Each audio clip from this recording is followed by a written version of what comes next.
Hello, my name is Trent Lowry, and I would like to talk about a crossroad between me and Jesus. A crossroad in life has many intersections and different paths. The choice of salvation that is presented upon men and women alike comes with a price. Particularly right now, what I would like to explain is a story about a young man who grew up and realized how much he needed Jesus. Now, I'm not asking you to be saved, and then at the same time, even if you didn't believe in Christ, what I'm asking you is to hear my story, if you don't mind. Okay. This particular story starts in a youthful age, whereas in Jesus can use anything and anyone. However, I didn't know he was using my neighbor next door. Particularly, I would come out on every Sunday morning and I'm watching my neighbor going to church.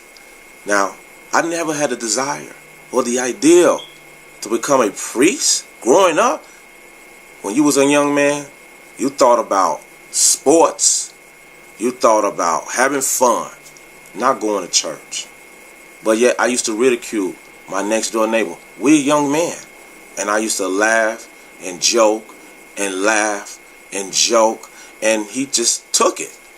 Long story short, as life began to turn, I'm in my teenage age, but yet Jesus' hand is still wrapped around me. I thank God and pray for those that he used to position me to be right next to him today. But even in my teenage age, I had those moments where I had my trials and tribulations. And yes, it can be very sinful, but at moments, Christ was there to yank me right on out of it. Now what I'm saying to you is, in everybody's life, you have a story. And yes, in those stories, those are secrets. The question is, are you willing to be healed from your past? Because that's where it starts, at the root. It starts right at the beginning. Even sometimes at the youthfulness of hearts. And believe me or not, there's a lot of adults out here who have no peace, but yet have to relate back to their childhood. And like I say, this particular person, my next door neighbor, who God had sent her out like a star at night. And I just continue to constantly watch over and over and again to see, okay, why am I steady joking about this particular person when actually it will one day reverse? Whereas now, he watches me. No, he doesn't jokingly talk about me, but yet at the same time, he smiles.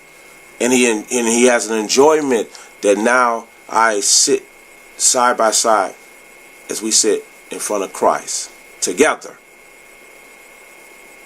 I don't want to bore you with just church talk or rhetoric. Sometimes you want to hear a story.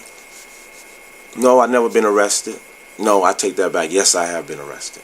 But I don't want to be seen as the stereotype. But we all have some type of issue that we grew up in our lives. But I thank God that he was able to bring me out of it. I thank God through all my struggles and all my tribulations that he was able to keep me. I thank the Lord for delivering and healing me. And through my forgiveness, there was more healing. And yes, that's a big part of our lives. Are we willing to forgive?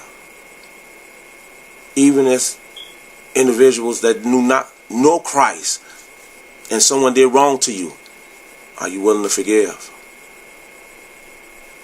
Are you willing to take it to another level to do right? Just right by. My particular story is just situations, how certain things that God can detest, whereas in Proverbs 6, verse 16 through 19, and just as well the new Christ or the new man in me, it takes off the old man in me. Colossians 3, verse 9 and 10. But I want you to understand that what he can do for me, he can do for you also.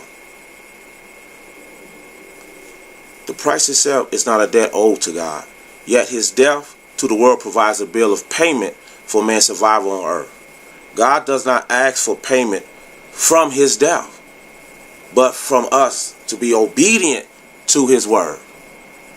So I pray and God bless you. And I present to you my PowerPoint.